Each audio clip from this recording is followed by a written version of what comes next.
प्रकृति ने हर जीव में एक भाव भरा है ताकि वो निश्चल ना रहे, कुछ न कुछ कर्म करता रहे। और वो भाव है भूख। संसार में हर जीव, हर पशु पक्षी प्राणी परिश्रम करता रहता है अपनी इस भूख को मिटाने के लिए। परंतु क्या अन्य जीवों की भांति मनुष्य की भूख भी पेट तक ही सीमित रहती? तन की भूख मिटाते मिटाते कब ये भूख मन और माया की तृष्णा में बदल जाती है पता ही नहीं चलता। और अधिकतर ये तृष्णा धन संग्रहित करने तक ही रह जाती। अपना जीवन जीना छोड़कर किसके लिए ये धन संग्रहित कर रहे हैं? आने वाली पीढ़ी के लिए। बड़ी विचित्र बात। अपना जीवन जीना छोड़कर धन संग्रहित करते करते अपने जीवन का सुख भी मिटा रहे हैं और आने वाली पीढ़ी को कर्म करने से भी बाधित करते। पूत कपूत तो क्यों धन संचय, पूत सपूत तो क्यों धन संचय। अपनी संतान को संस्कार दीजिए, धन नहीं। यदि संतान संस्कारी हो तो अपना स्वयं का एक संसार बना लीजिए। यदि असंस्कारी हो तो आपका बना बनाया संसार यूं ही नष्ट कर दे। इसलिए जीवन में यदि कुछ संचय करना है तो ज्ञान संचय कीजिए, प्रेम संचय कीजिए और मेरे साथ प्रेम से कहिए राधे राधे। जीवन को रथ कहा जाता है, किंतु क्यों? अब आप कहेंगे कि इसलिए क्योंकि जीवन भी रथ की ही भांति चलता रहता है। किंतु कभी आपने इस रथ को समझने का प्रयास किया? रथ में आगे अश्व होते हैं और पीछे पहिए। ये अश्व आपके कर्म और ये पहिए कर्मफल। ये अश्व जहां जाते हैं ये पहिए उसी के पीछे पीछे आते हैं। यदि आपके अश्व यानी आपके कर्म शुभ सरल मार्ग पर चले तो आपकी यात्रा आनंदमयी होगी। यदि दुष्कर्म के बुरे पथ पर चलें तो आपकी यात्रा गड्ढों और झटकों से युक्त होगी। अब चयन आपका है, आप क्या चाहते हैं? आपकी यात्रा आनंदमयी हो या पीड़ादायी? अपने कर्मों के अश्वों को नियंत्रण में रखें। फल का पहिया सदैव आपको मधुर रास ही देगा। राधे राधे। बताइए श्रेष्ठ कौन? रेशम के धागे बनाने वाला या उन धागों को बुनकर वस्त्र बनाने वाला? निश्चित रूप से वस्त्र बनाने वाला। अब बताइए श्रेष्ठ क्या है? माटी को पूरे तट पर बिखेर कर रख देने वाली बाढ़ या उस माटी को समेट कर उसी से एक मूर्ति बनाने वाला मूर्ति का? निश्चित रूप से मूर्ति का। अब बताइए श्रेष्ठ कौन है? देवताओं और दानवों का वो दल जिन्हें अमृत प्राप्ति के लिए इस संसार में हलाहल फैला दिया, या वो महादेव जिन्होंने इस हलाहल को सूक्ष्म करके अपने कंठ में समाहित कर लिया? निश्चित रूप से महादेव श्रेष्ठ। इसी प्रकार संसार में छोटी छोटी बातों को बड़ा करने वाले श्रेष्ठ नहीं होते, क्योंकि छोटी छोटी नोकझोंकों को द्वंद्व में परिवर्तित करना बड़ा ही सरल है। किंतु श्रेष्ठ सदैव वो होता है जो बड़े से बड़े युद्ध को समझौता बनाकर समाप्त कर दे। राधे राधे। संसार में सबसे कठिन कार्य क्या है? कोई कहेगा पर्वत पर चढ़ना, कोई कहेगा तैरना, कोई कहेगा उड़ना। किंतु क्या ये वास्तव में कठिन है? असल में देखा जाए तो बस ये थोड़े भिन्न है। जो कर्म हमारे लिए करना थोड़े भिन्न हो हम उसे कठिन समझ लेते, जैसे तैरने की कला भिन्न है।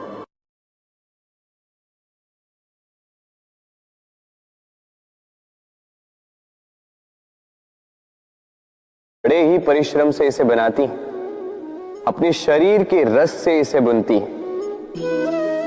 क्या आप इसका उद्देश्य जानते हैं? आखिर मकड़ी इन जालों में नन्ही कीटों को फंसाकर उन्हें अपना भोजन बना लेती है। और क्या आप ये बात जानते हैं कि एक दिन मकड़ी इन्हीं जालों में फंसकर मृत्यु को प्राप्त हो जाती है? बताइए क्या करते हैं आप इन जालों के साथ? दिखते ही हटा देते हैं इनका अस्तित्व, है ना? दूसरी ओर चिड़िया का घोंसला। चिड़िया भी बड़े परिश्रम से इसे बनाती है, किंतु यदि चिड़िया इसे छोड़कर चली भी जाए, उसके पश्चात भी लोग इसका विनाश नहीं करते। कारण क्या? कारण यह है कि इसका निर्माण जीवन के संचयन के लिए किया गया था, आखेट के लिए नहीं। स्मरण रखिएगा, जीवन में आपका परिश्रम कितना भी अधिक हो, यदि आपका लक्ष्य शुभ ना हो तो आपको भी विनाश पाना ही होगा। तो सृजन करते रहिए और मगन होकर कहिए राधे राधे।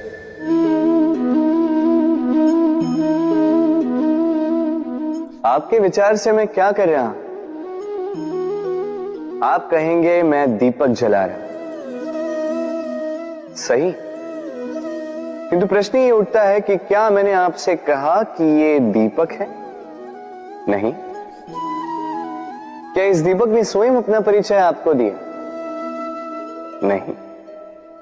फिर आपने कैसे जाना कि ये दीपक है? उत्तर है प्रकाश, जो स्वयं जलकर अंधकार में संसार को राह दिखाए, वो दीपक है। जो निराशा में आशा की ज्योत दिखाए, वो दीपक है। दूसरी ओर सर्प है, जो दिखे नहीं, बस फुफकार दे तो लोग भयभीत हो जाते हैं। अर्थात व्यक्ति का परिचय उसके कर्मों से मिलता है, इसलिए आपको यह बताने की आवश्यकता नहीं कि आप कौन हैं। ये आपके कर्म ही निश्चित करेंगे कि लोग आपसे दीपक समझकर प्रेम करेंगे या सर्प समझकर भयभीत रहेंगे। राधे राधे। समय कितना विचित्र होता है। समय हमारे साथ हो तो हम स्वयं को राजा मान लेते हैं। वही समय यदि विरुद्ध हो जाए तो रंक बनने में समय नहीं लगता। इसलिए मनुष्य की एक आदत होती है, बुरे समय के लिए कुछ बचा कर रखता है।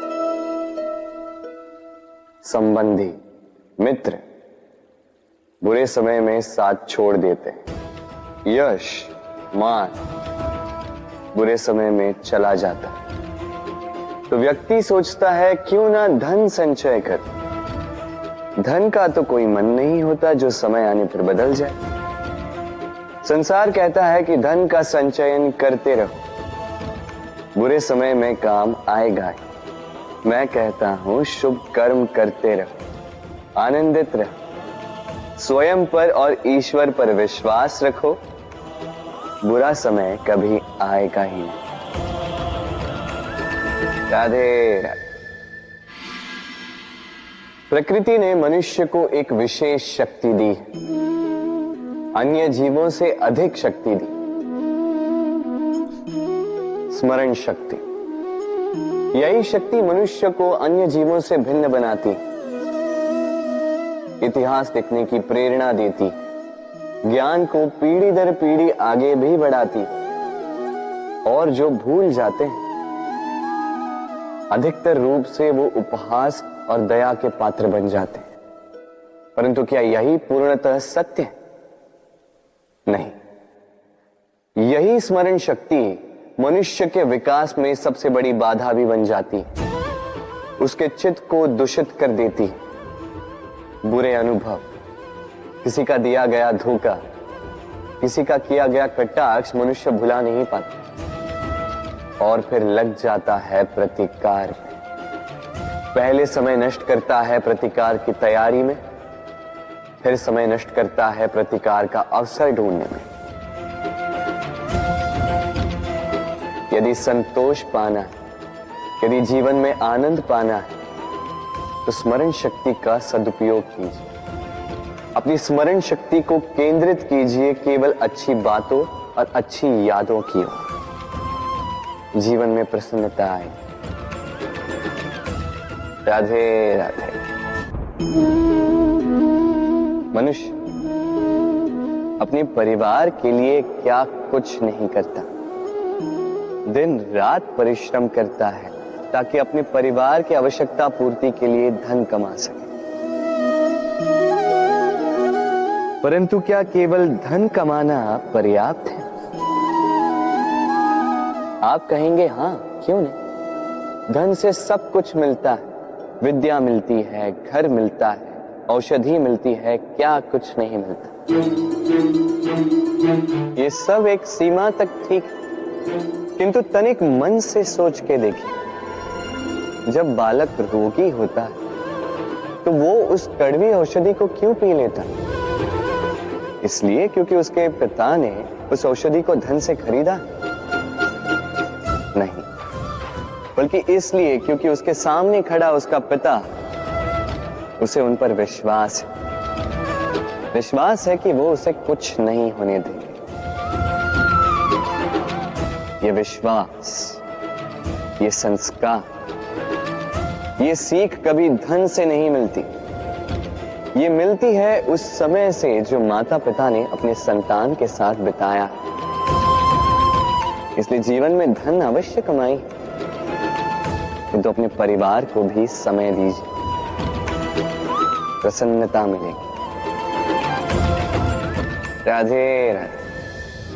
मुझे बताइए, इस दीवार को तोड़ने का क्या लाभ है?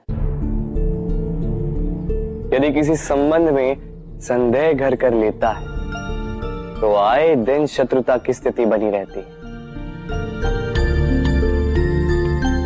कल कोई और कारण बन सकता है इस दीवार के पुनः बनने का। तो क्या पुनः इस दीवार को बनाएंगे काका? संबंध की पवित्रता वैसी होनी चाहिए जैसे एक माता और संतान के प्रेम में होती है, निश्चल, निर्दोष, कि बात केवल रूठने मनाने तक ही सीमित रहे।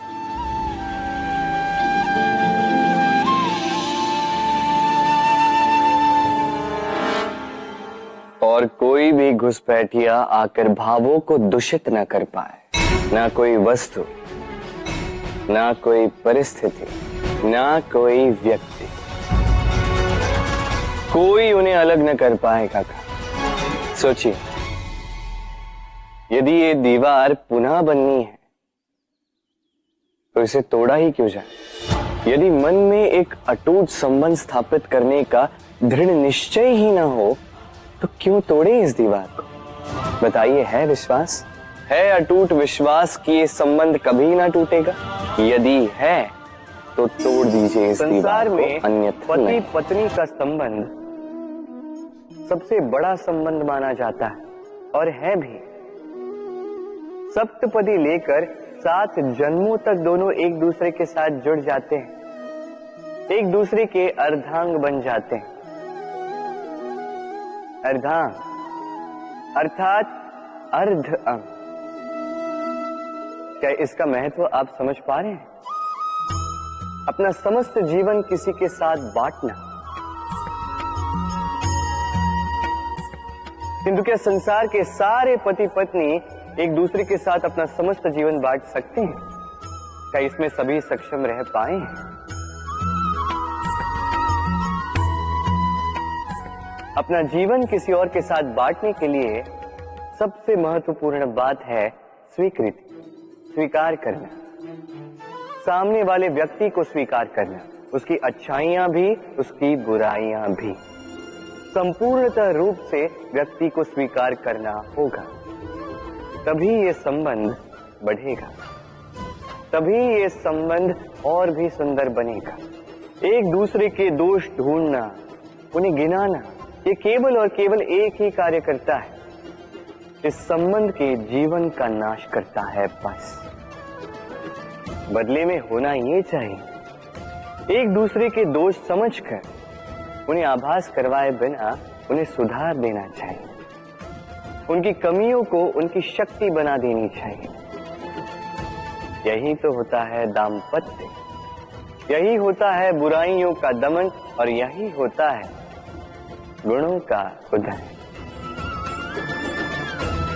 राधे राधे।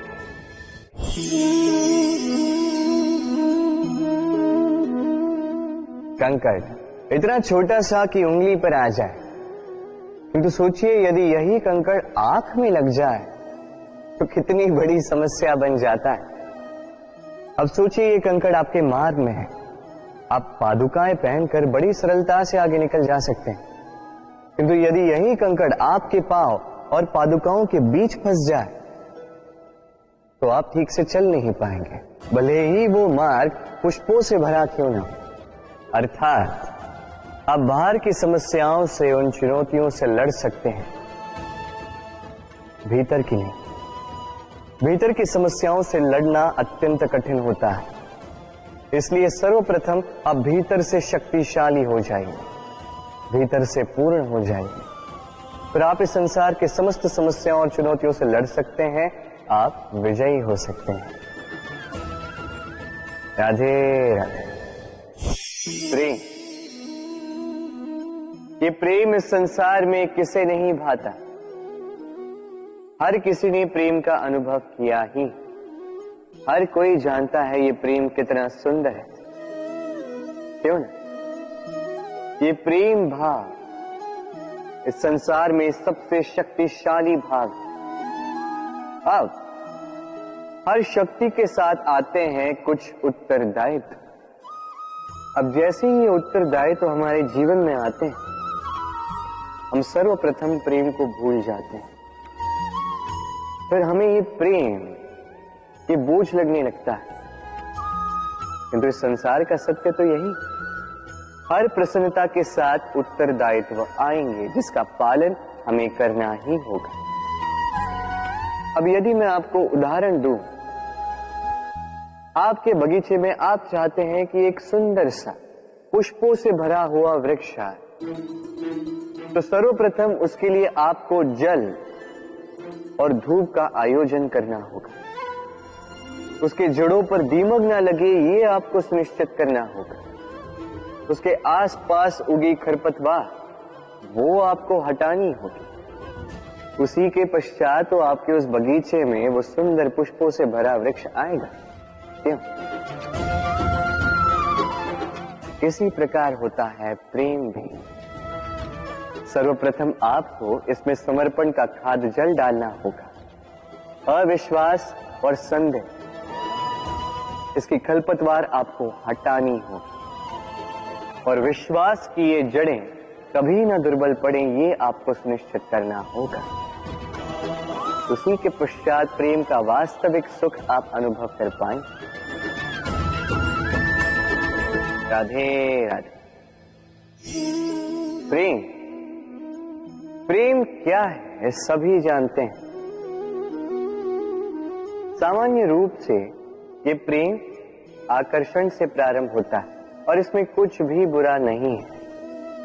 महत्वपूर्ण बात यह है कि इस प्रेम का लक्ष्य क्या है, जिससे आपने प्रेम किया उसे पा लेना या ना पाने के कारण स्वयं को विचलित कर इस संसार से मुख मोड़ लेना। यदि कोई इन दोनों विकल्पों में से कोई एक चुनता है तो आपको बता दो, ये दोनों ही प्रेम का अंत है। प्रेम का असली अर्थ है समर्पण, संपूर्ण निस्वार्थ समर्पण। ऐसा प्रेम जिसमें जिनसे आपने प्रेम किया उसको पाने की प्रसन्नता आपका लक्ष्य नहीं, जिनसे आपने प्रेम किया उसे प्रसन्न करना आपका लक्ष्य हो। ये प्रेम ईश्वर है, किंतु यदि इस प्रेम में पूर्णतः समर्पित नहीं होंगे तो इस प्रेम में एक आकार नहीं हो पाओगे। किंतु यदि इस प्रेम में स्वयं को पूर्णतः समर्पित कर दिया तो समझो इसी प्रेम में आप ईश्वर पाओगे। राधे राधे। सम्मान, संबंध दोनों एक दूसरे के साथ ऐसे जुड़े हैं जैसे दीपक और बाती। ना कोई कम है ना कोई अधिक, दोनों का अधिकार समान होना चाहिए, जैसे पति पत्नी का संबंध। अब इसमें पति का अर्थ स्वामी नहीं, साथी। उसका कर्तव्य है साथ देना, आदेश देना नहीं। और ये संबंध सहकार से बनता है, अधिकार से नहीं। हाथ बढ़ाने से बढ़ता है, उंगली उठाने से नहीं। यदि इस संबंध में एक दूसरे का मान रखोगे, एक दूसरे का सम्मान करोगे, तभी ये संबंध बढ़ेगा, तभी ये संबंध अभिमान योग्य बनेगा। राधे राधे। सूर्य की किरणें कितनी दिव्य होती हैं ना। प्रतीत ही नहीं होता कि ये सूर्य रात्र भर अंधकार से जूझ रहा था। ये सूर्य प्रतिदिन उदित होता है, ये भुलाकर कि पिछली सांझ में ये डूब गया था। फिर से उदित होता है, सारे संसार को प्रकाश देता है। यही अंतर है हम में और सूर्य में। सूर्य बीती को बिसार कर आगे बढ़ता है, हम प्रतिदिन भोर में उठते हैं, वही पुरानी बातों को साथ लेकर चलते हैं, उसी कड़वाहट में स्वयं को लपेट लेते हैं। अब यही बीती बातों की श्रृंखला हमें जीवन में आगे बढ़ने ही नहीं देती। देखिए, यही जीवन है। भूल सबसे होती है, अपयश सबको मिलता है, सबकी यात्रा में असफलता लिखी है, सभी बुरे दिन देखते हैं। किंतु इन सारी बातों को भुलाकर जब जीवन में आगे बढ़ोगे, तभी तो इस संसार में, इस आकाश में सूर्य बनकर चमकोगे, तभी तो इस संसार को प्रकाश दोगे। इसलिए प्रतिदिन जागिए, एक नए जन्म के साथ, एक नए उत्साह के साथ, एक नए लक्ष्य के साथ। क्योंकि ये बीती बातें आपको पीड़ा देने के लिए नहीं, केवल शिक्षा देने के लिए होती हैं। राधे राधे। नवरात्रि का पर्व आरंभ हो चुका है और ये पर्व अत्यंत भव्य है, क्योंकि ये पर्व जगत माता से जुड़ा है। मां कितना छोटा सा शब्द है, किंतु ठीक से देखो तो समस्त संसार इसी शब्द में समा है। मां जो अपनी संतान के लिए हर संभव प्रयास करती है, कुछ भी करने के लिए सज्ज रहती है। मां जिसका सबसे बड़ा गुण निश्चलता, मन में ना कोई पूर्वाग्रह, ना कोई भेदभाव, ना कोई छल कपट, और इतनी भोली होती है मां। संतान भले ही झूठा रो दे, मां को लगता है कि कदाचित वास्तव में भूख लगी होगी। मां चाहे जन्म देने वाली हो, चाहे पालने वाली, स्वर्ग, ये स्वर्ग हमें मां के चरणों के नीचे ही प्राप्त होता है। इसी मां को हमारा शत शत प्रणाम। राधे राधे। सहनशीलता मां का दूसरा सबसे बड़ा गुण। कहते हैं कि धरती से अधिक सहनशील और कोई नहीं। उसे खोदने के पश्चात भी धरती हमें फसल देती है, किंतु मां, ये मां धरती से कम सहनशील नहीं। तनिक सोचिए, 9 माह तक संतान को अपनी कोख में रखना, क्या ये सहनशीलता कोई पुरुष दिखा सकता? क्या ये सहनशीलता कोई पिता दिखा सकता है? स्त्री में शील भले, सहनशीलता की परिभाषा उसे मां बनने के पश्चात प्राप्त होती है। स्वयं का अस्तित्व भुलाकर संतान का अस्तित्व बनाती है।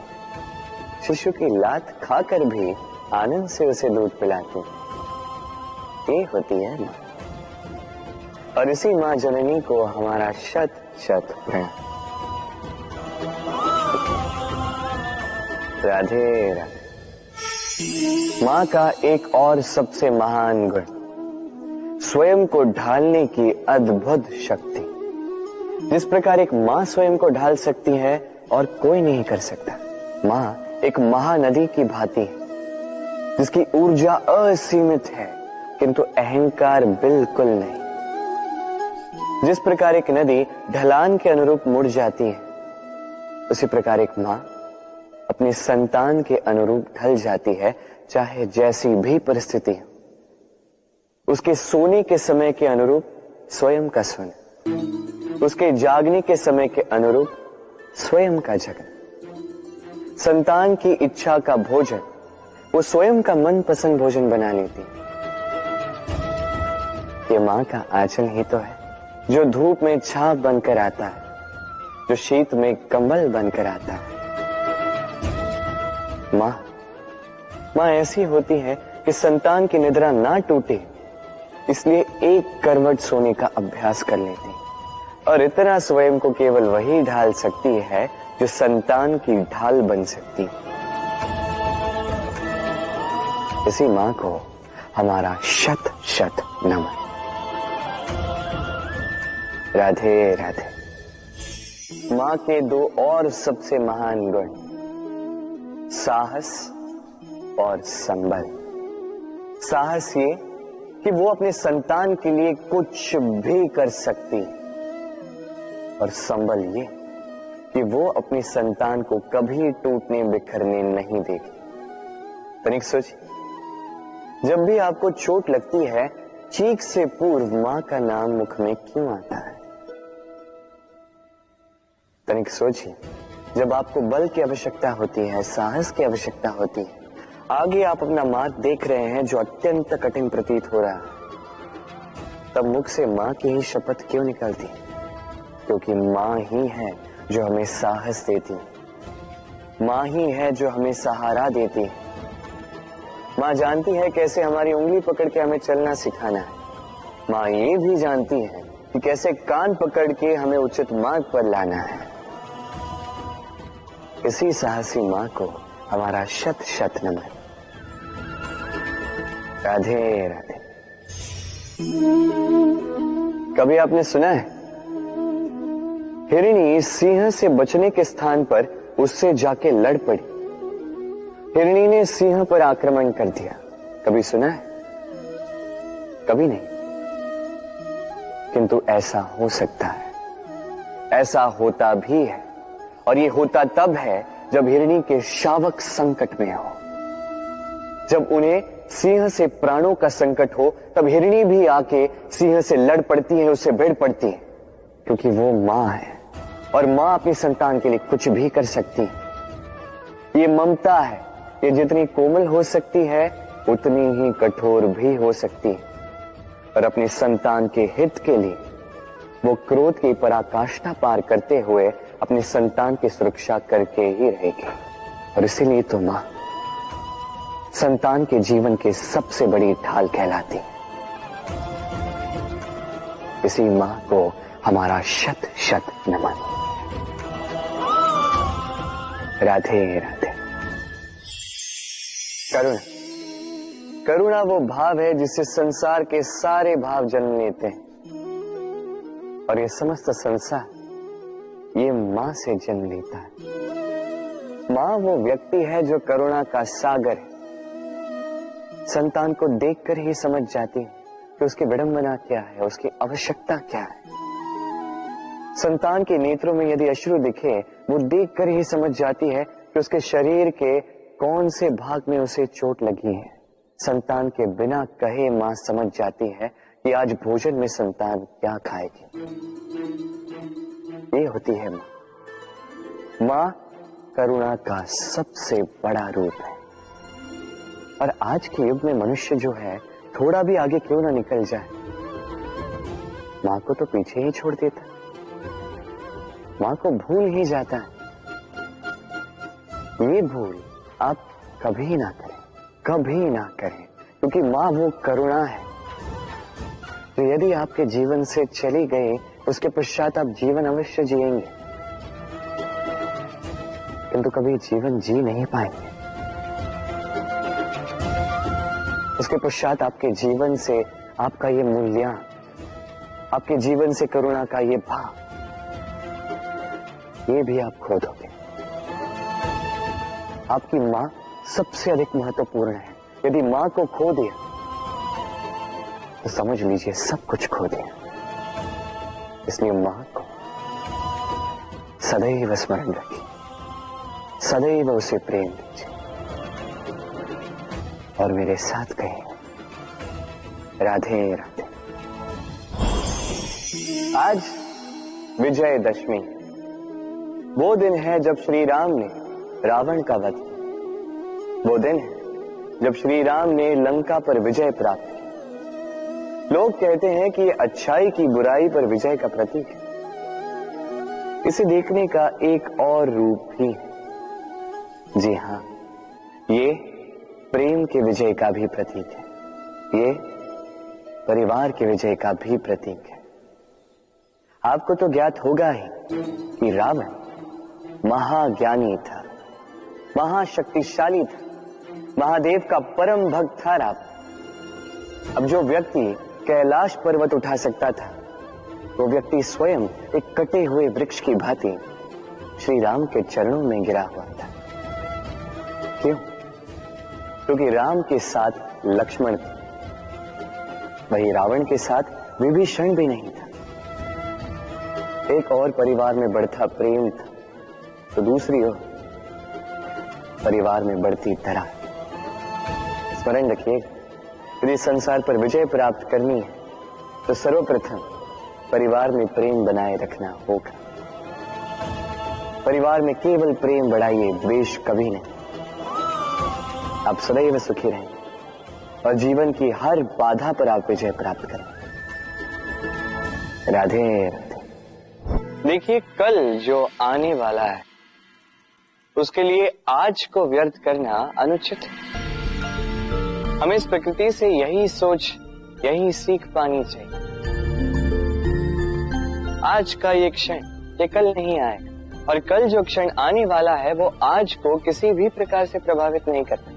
बस इसी सीख को ध्यान में रखते हुए आप सभी निश्चिंत रहिए। जीवन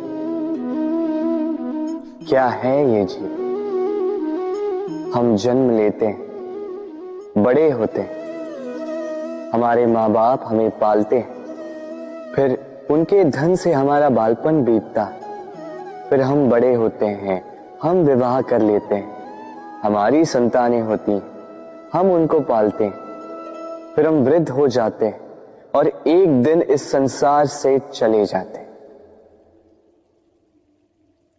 क्या यही जीवन है? आता होगा ये प्रश्न मन में कई बार, है ना? अब तनिक जल की यात्रा देखिए। सागर से भाप बनकर उठता है, मेघ बनकर बरसता है, फिर नदी बनकर पुनः सागर में समावेश करता है। तो कभी ये प्रश्न नहीं करता कि उसका जीवन क्या है, उसका उद्देश्य क्या है। हर भाव जीता है और दूसरों के लिए जितना बन सके देता जाता। जब सागर में होता है तो असंख्य जल जीवों को जीवन देता है। जब सागर से भाप बनकर मेघ बनता है तो किसानों को आशा देता है कि फसल पुनः उपजेगी। जब वर्षा बनकर बरसता है तो इस सूखी प्यासी धरा को सींचता है। और जब नदी में होता है तो किनारों पर वनस्पतियों को जन्म देता है। तो सोचिए, क्या जल कभी ये सोचता होगा कि उसका जीवन क्या है, उसके जीवन का उद्देश्य क्या है? नहीं, वो बस अपना धर्म करता जाता और जितना हो सके सबको आनंद देता जाता। इसलिए जीवन में कभी ये प्रश्न मत कीजिएगा कि ये जीवन क्या है, इस जीवन का उद्देश्य क्या है। बस इस जीवन को जिए और जितना हो सके उतना सबको आनंद दे। मन प्रसन्न होकर बोलेगा राधे राधे। कभी वर्षा के कारण बने कीचड़ से होकर आप अपने घर गए? पादुका पहनने के कारण आप उस कीचड़ से तो बच जाते, किंतु उन पादुकाओं द्वारा उड़ने वाली कीचड़ की बूंदें आपके वस्त्रों को मैला कर ही देती। किंतु फिर भी उन बूंदों से आपके वस्त्र मैले हो जाएंगे, इस कारण से आप पादुका पहनना तो नहीं छोड़ते। इसी प्रकार जीवन में कुछ ऐसे लोग भी आते हैं पादुका की भांति, जो आपको कीचड़ से तो बचा लेते हैं, किंतु वस्त्र रूपी आपके मन पर शंका के दाग लगा ही जाते हैं। इन लोगों के कारण से मन को खिन्न करने की आवश्यकता नहीं। आवश्यक है ये सोचना कि आपको आपके पांव कीचड़ से बचाने या आपके वस्त्र। जीवन में गंभीर होना अच्छी बात है, किंतु हर बात को यदि गंभीरता से लेने लगोगे तो जीवन का आनंद समाप्त हो जाएगा। ये संसार अनित्य है, यहां पे ऐसा कुछ भी नहीं जो सदा के लिए जीवित रहेगा। तो जब तक ये जीवन है, संतोष और आनंद से जिए। स्वयं पर छिटकने वाले कीचड़ पर ध्यान ना दें, बस आनंद बांटते रहें। मन प्रसन्न होकर बोले राधे राधे।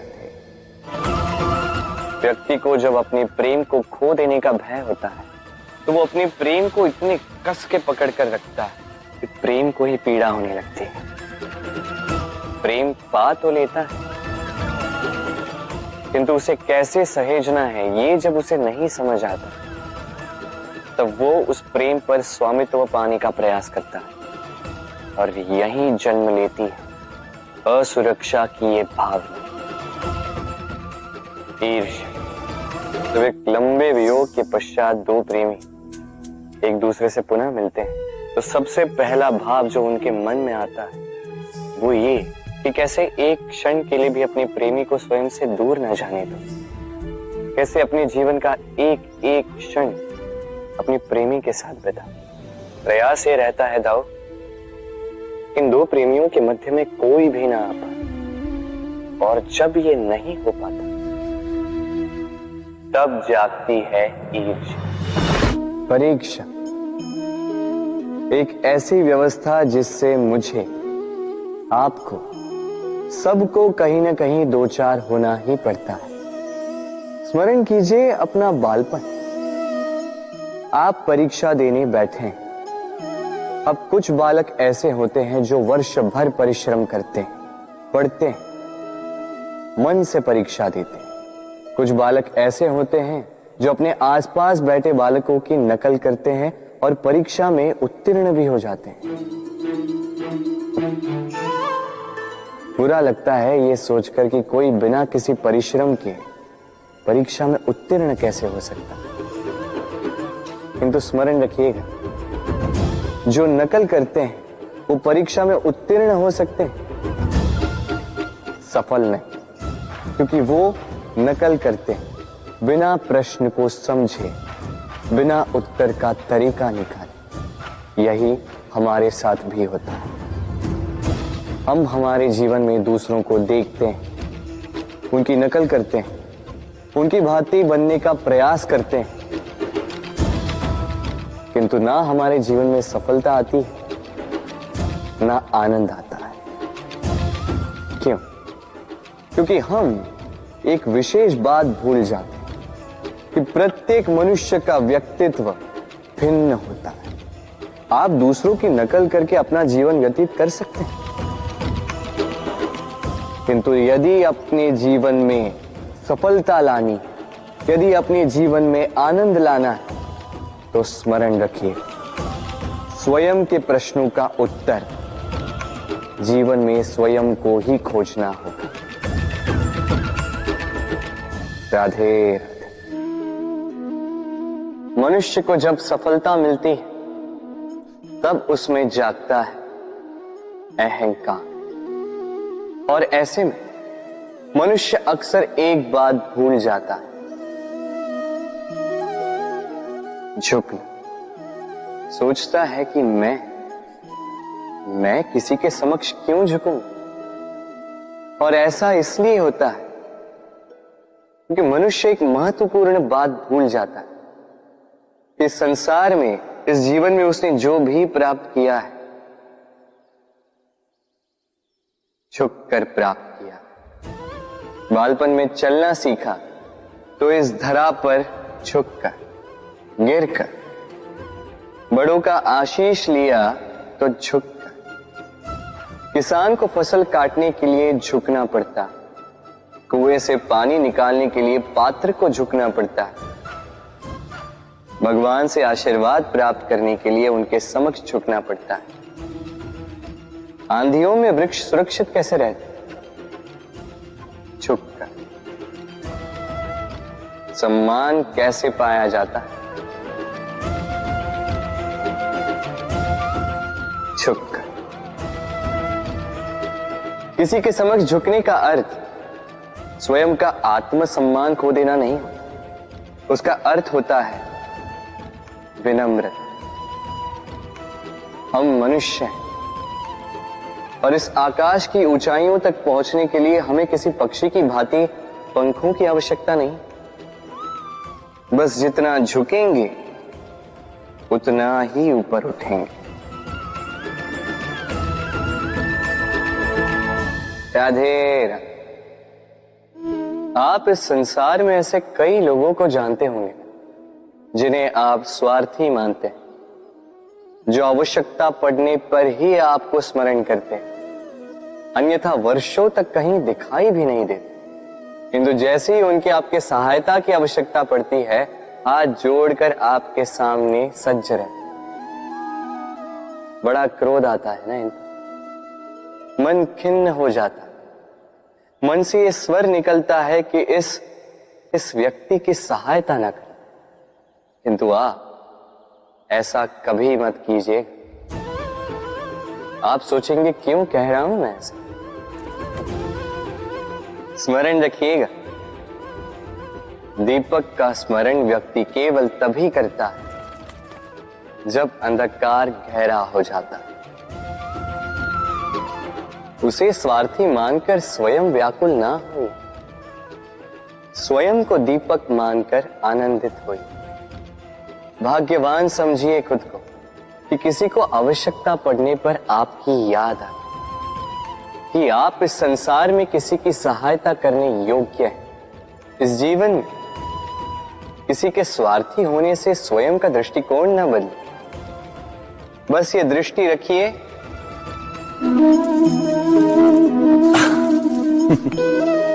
मनुष्य के सारे संबंधों का आधार है अपेक्षा।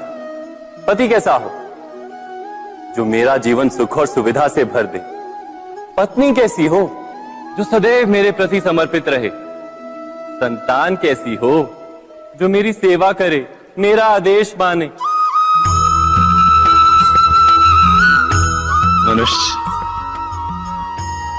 मनुष्य उसी को प्रेम भी कर पाता है जो उसकी अपेक्षा पूर्ण करता है, और अपेक्षा की तो नियति है भंग होना। कैसे? क्योंकि अपेक्षा मनुष्य के मस्तिष्क में जन्म लेती है। कोई अन्य व्यक्ति उसकी अपेक्षाओं के बारे में जान ही नहीं पाता। पूर्ण करने की प्रामाणिक इच्छा हो तब भी कोई मनुष्य किसी की अपेक्षाओं को पूर्ण नहीं कर पाता, और वहां से जन्म लेता है संघर्ष। सारे संबंध संघर्ष में परिवर्तित हो जाते हैं। पर मनुष्य अपेक्षा को संबंध का आधार ना बनाए, और स्वीकार करे केवल संबंध का आधार, तो क्या ये जीवन स्वयमेव सुख और शांति से नहीं भर जाएगा? स्वयं विचार कीजिएगा।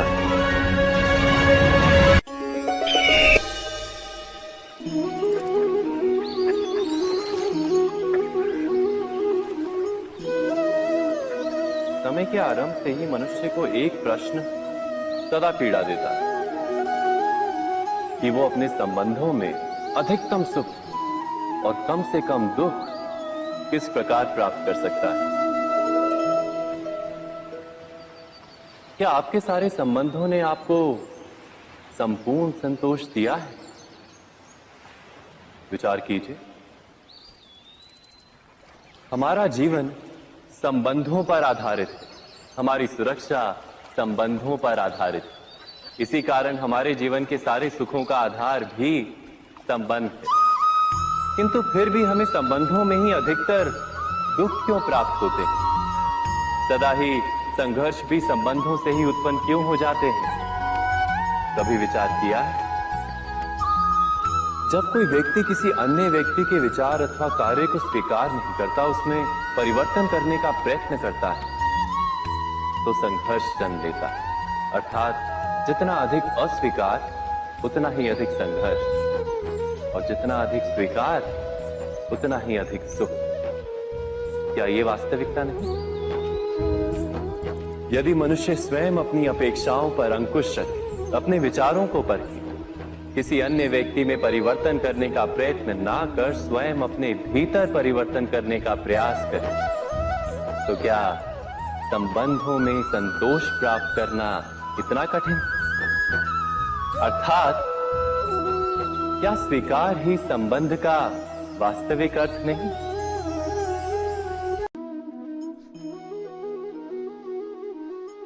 जगत में प्रत्येक व्यक्ति को किसी ना किसी प्रकार की निर्बलता अवश्य होती। जैसे कोई बहुत तेजी से दौड़ नहीं पाता तो कोई अधिक भार नहीं उठा पाता, कोई असाध्य रोग से पीड़ित रहता है तो कोई पढ़े हुए पाठों को स्मरण में नहीं रख पाता। ऐसे अनेकों उदाहरण और भी हैं। क्या आप किसी ऐसे व्यक्ति को जानते हैं जिसे सब कुछ प्राप्त हो और हम जीवन की उस एक निर्बलता को जीवन का केंद्र मानकर जीते हैं? इस कारणवश हृदय में दुख और असंतोष रहता है सदा। निर्बलता मनुष्य को जन्म से अथवा संजोग से प्राप्त होती है, किंतु उस निर्बलता को मनुष्य का मन अपनी मर्यादा बना लेता है। किंतु कुछ व्यक्ति ऐसे भी होते हैं जो अपने पुरुषार्थ और श्रम से उस निर्बलता को पराजित कर देते हैं। क्या भेद है उनमें और अन्य लोगों में? क्या आपने कभी विचार किया है?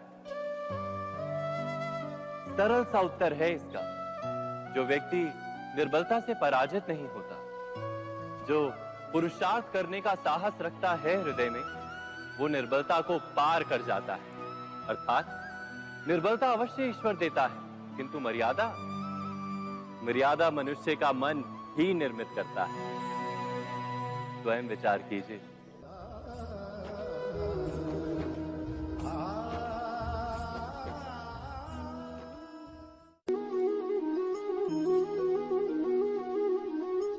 भविष्य का दूसरा नाम है संघर्ष।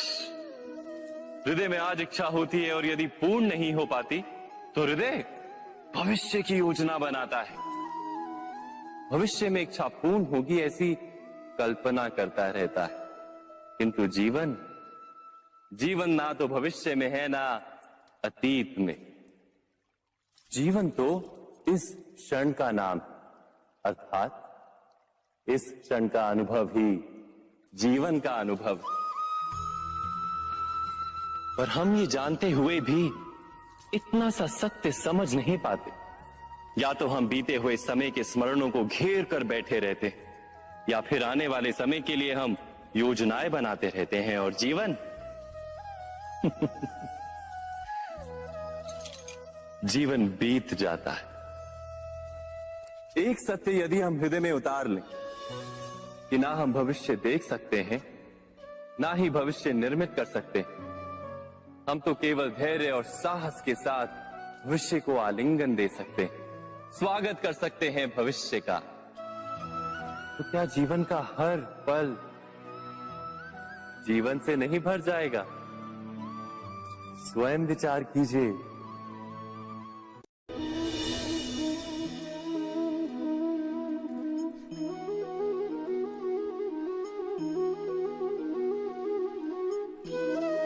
ज्ञान प्राप्ति सदा ही समर्पण से होती है, ये हम सब जानते हैं। किंतु समर्पण का वास्तविक महत्व क्या है? क्या हमने कभी विचार किया? मनुष्य का मन सदा ही ज्ञान प्राप्ति में विभिन्न बाधाओं को उत्पन्न करता है। कभी किसी अन्य विद्यार्थी से ईर्ष्या हो जाती है, कभी पढ़ाए हुए पाठों पर संदेह जन्मता है और कभी गुरु द्वारा दिया गया दंड मन को अहंकार से भर देता है। नहीं, क्या ऐसा नहीं होता? न जाने कैसे कैसे विचार मन को भटकाते हैं और मन की इसी अयोग्य स्थिति के कारण हम ज्ञान प्राप्त नहीं कर पाते। मन की योग्य स्थिति केवल समर्पण से निर्मित होती है। समर्पण मनुष्य के अहंकार का नाश करता है, ईर्ष्या, महत्वाकांक्षा आदि भावनाओं को दूर कर हृदय को शांत करता है और मन को एकाग्र करता है। वास्तव में ईश्वर की सृष्टि में ना ज्ञान की मर्यादा है, ना ज्ञानियों की। गुरु दत्तात्रेय ने तो गाय और श्वान से भी ज्ञान प्राप्त कर लिया था। अर्थात विषय ब्रह्म ज्ञान का हो या जीवन के ज्ञान का या गुरुकुल में प्राप्त होने वाले ज्ञान का, उसकी प्राप्ति के लिए गुरु से अधिक महत्व है उस गुरु के प्रति हमारा समर्पण। क्या ये सत्य नहीं?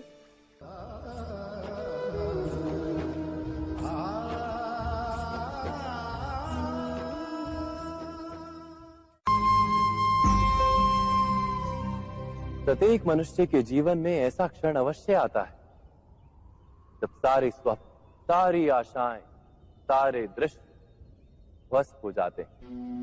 जीवन के सारे आयोजन ही बिखर जाते हैं।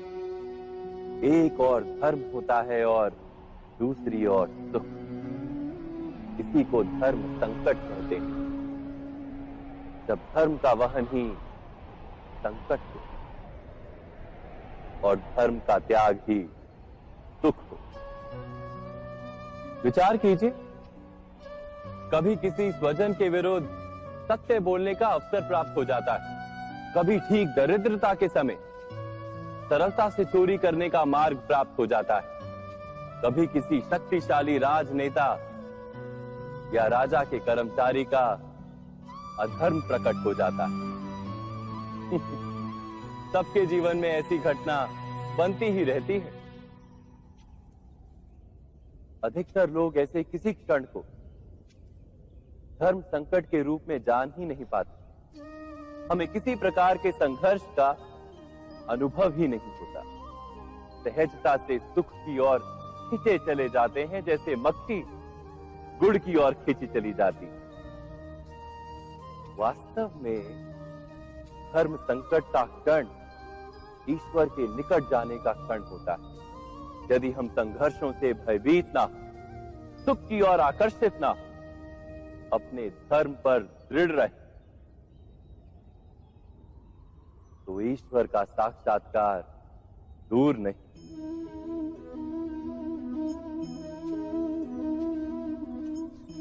पवन से युद्ध करने वाला पत्ता यदि पेड़ से गिरता है तो भी आकाश की ओर उठता है। पवन से झुकने वाली घास वहीं भूमि पर रह जाती है। अर्थात धर्म संकट से यदि हम संकट को ही टाल दें तो सुख तो मिलता है, जीवन बढ़ता है, किंतु क्या चरित्र नहीं टूटता? क्या आत्मा दरिद्र नहीं हो जाती? क्या ईश्वर से अंतर नहीं हो जाता? स्वयं विचार कीजिए। दो व्यक्ति जब निकट आते हैं तो एक दूसरे के लिए सीमाएं और मर्यादाएं निर्मित करने का प्रयत्न अवश्य करते हैं। हम यदि सारे संबंधों पर विचार करें तो देखेंगे कि इन सारे संबंधों का आधार यही सीमाएं हैं जो हम दूसरों के लिए निर्मित करते हैं। और यदि अनजाने में भी कोई अन्य व्यक्ति इन सीमाओं को तोड़ता है तो उसी क्षण हमारा हृदय क्रोध से भर जाता है। इन सीमाओं का वास्तविक रूप क्या है? क्या हमने कभी विचार किया? सीमाओं के द्वारा हम दूसरे व्यक्ति को निर्णय करने की अनुमति नहीं देते, अपना निर्णय उस व्यक्ति पर थोपते हैं, अर्थात किसी की स्वतंत्रता का अस्वीकार करते हैं। और जब स्वतंत्रता का अस्वीकार किया जाता है तो उसका हृदय दुख से भर जाता है, और जब वो सीमाओं को तोड़ता है तो हमारा हृदय क्रोध से भर जाता है। क्या ऐसा नहीं होता?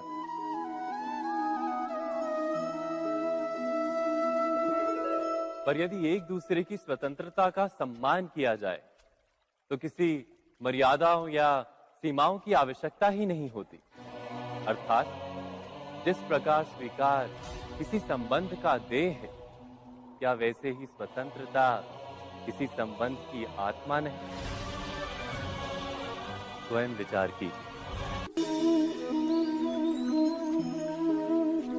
सबके जीवन में ऐसा प्रसंग अवश्य आता है कि सत्य कहने का निश्चय होता है हृदय में, किंतु मुख से सत्य निकल नहीं पाता। कोई भय मन को घेर लेता है। किसी घटना अथवा प्रसंग के बारे में बात करना या फिर स्वयं से कोई भूल हो जाए उसके बारे में कुछ बोलना, क्या ये सत्य है? नहीं, ये तो केवल तथ्य है। अर्थात जैसा हुआ था वैसा केवल बोल देना सामान्य सी बात है। किंतु कभी कभी उस तथ्य को बोलते हुए भी भय लगता है। कदाचित किसी दूसरे की भावनाओं का विचार आता है मन, दूसरे को दुख होगा ये भय भी शब्दों को रोकता है। तो ये सत्य क्या है? क्या हमने कभी विचार किया है? जब भय रहते हुए भी कोई तथ्य बोलता है तो वो सत्य कहलाता है। वास्तव में सत्य कुछ और नहीं, केवल निर्भयता का दूसरा नाम है। और निर्भय होने का कोई समय नहीं होता, क्योंकि निर्भयता आत्मा का स्वभाव है। अर्थात क्या प्रत्येक क्षण सत्य बोलने का क्षण नहीं होता?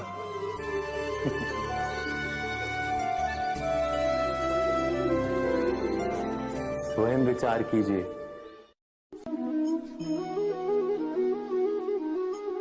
श्रेष्ठता का क्या अर्थ है? श्रेष्ठता का अर्थ है दूसरों से अधिक ज्ञान प्राप्त करना। अर्थात मूल्य इस बात का नहीं कि स्वयं कितना ज्ञान प्राप्त किया, मूल्य इस बात का है कि प्राप्त किया हुआ ज्ञान अन्य लोगों से कितना अधिक है। अर्थात श्रेष्ठता की इच्छा ज्ञान प्राप्ति को भी एक स्पर्धा बना देती है। और स्पर्धा में विजय अंतिम कब होती है?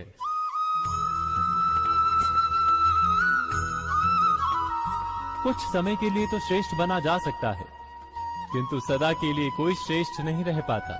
फिर वही असंतोष, पीड़ा और संघर्ष जन्म लेता है। किंतु श्रेष्ठ बनने के बदले यदि उत्तम बनने का प्रयत्न करें तो क्या होगा? उत्तम का अर्थ है कि जितना प्राप्त करने योग्य है वो सब प्राप्त करना, किसी से अधिक पाने की इच्छा से नहीं, मात्र आत्मा की तृप्ति हेतु कुछ प्राप्त करना। उत्तम के मार्ग पर किसी अन्य से स्पर्धा नहीं होती, स्वयं अपने आप से स्पर्धा होती है। अर्थात उत्तम बनने का प्रयत्न करने वाले को देर अबेर सारा ज्ञान प्राप्त हो जाता है, बिना प्रयत्न के ही वो श्रेष्ठ बन जाता है। किंतु जो श्रेष्ठ बनने का प्रयत्न करता है वो श्रेष्ठ बने या ना बने, उत्तम कभी नहीं बन पाता।